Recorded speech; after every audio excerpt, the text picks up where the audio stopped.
একদিন পর কচুর শাক পেয়েছি। কচুর শাকগুলো কিন্তু একদম টাটকা নাই। তো বাড়িতে থাকলে তো এরকম কচুর শাক আমি ধরেও দেখি না। তো কিছু করার নাই, টাউনে থাকলে এগুলো মানে বাসায় করে খেতে হয় আর কি। তো এগুলো আমি আনি নাই, আমার ননদ এনেছিল, তো সে আমাকে দিয়েছে। তো আজকে রান্না করব।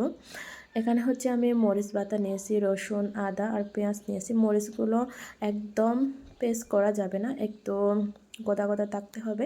আর এখানে হচ্ছে আমি কচু শাকগুলো ধুয়ে নিয়েছি, বেশি একদম ছোটো ছোটো করে কাটা যাবে না। এখানে হচ্ছে আমি একটা কচু শাককে জাস্ট মধ্যে কেটে নিয়েছি। তো এরপর হচ্ছে কচু শাকগুলো দেওয়ার পরে আমি সবগুলো মশলা একসাথে দিয়ে দিব।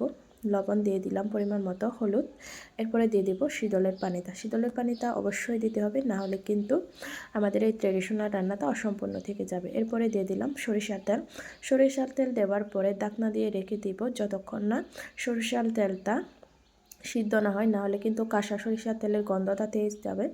তো এখানে দেখুন ঢাকনাটা উল্টিয়ে দেখলাম কিছুক্ষণ পরে আমার রান্নাটা প্রায় হয়ে আসতেছে। তো ঝোলটা শুকিয়ে গেলেই তারপরে হয়ে যাবে।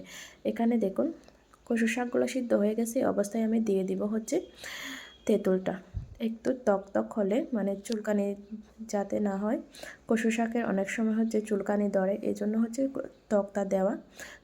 তেঁতুল না থাকলে আপনারা চাইলে এখানে হচ্ছে লেবুও দিতে পারেন। এই যে দেখুন পানিটা পুরোটা শুকিয়ে গেলে লবণটা চেক করে আমি নামিয়ে নিলাম। এই যে আমার কচু শাক ভর্তা একদম রেডি আমাদের ট্রেডিশনাল স্টাইলে। আমার ভিডিওটা কেমন লাগলো জানাবেন। Bye bye.